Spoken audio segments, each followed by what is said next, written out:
Okay, this auction is for the Casio Exilim Ex F1, which includes the quick start guide, the manual, the lens cap, the lens hood, the charger, the battery which is inside the camera itself, the camera, and the neck strap.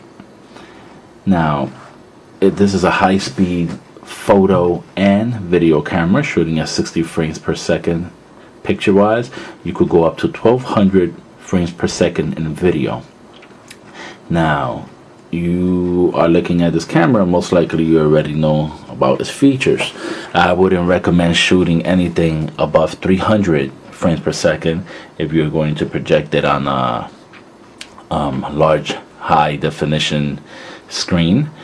If you are going to use the 12 frames per second, it's mostly for videos online like YouTube or Facebook or whatever you want to display online. I wouldn't go putting it on a wall on a movie theater.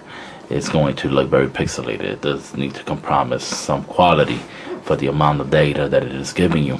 Now I'm just going to speak a little less here and show you briefly some of its functions. I'm going to go ahead and turn on the camera. And here you have your high-speed video, high definition video, and standard video. Standard will give you approximately 4 hours of video.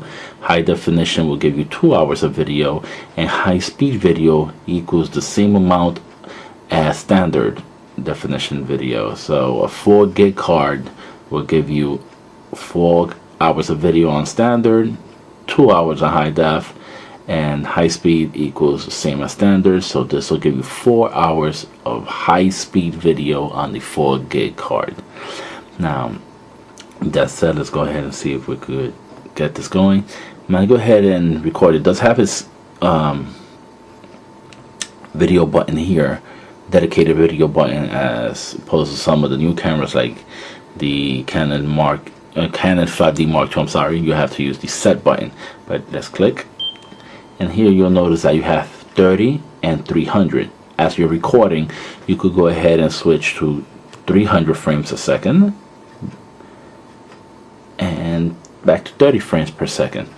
The purpose of that is, let's say you're at a baseball game and you want to catch the pitcher's signature move in action, and as he's releasing that ball, you go ahead and switch it to 300, and that ball will freeze as it slips his fingers, twirls from the pitcher's mound all the way to the home plate, all in a matrix style effect, slow motion.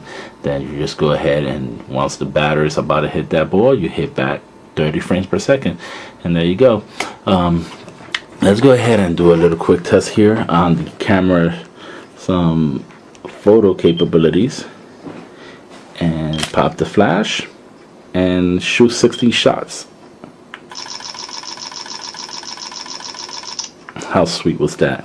60 shots in approximately 2 seconds. If you have any more questions, please do write me, hit me up, and I'll get back to you as soon as I can. Thank you.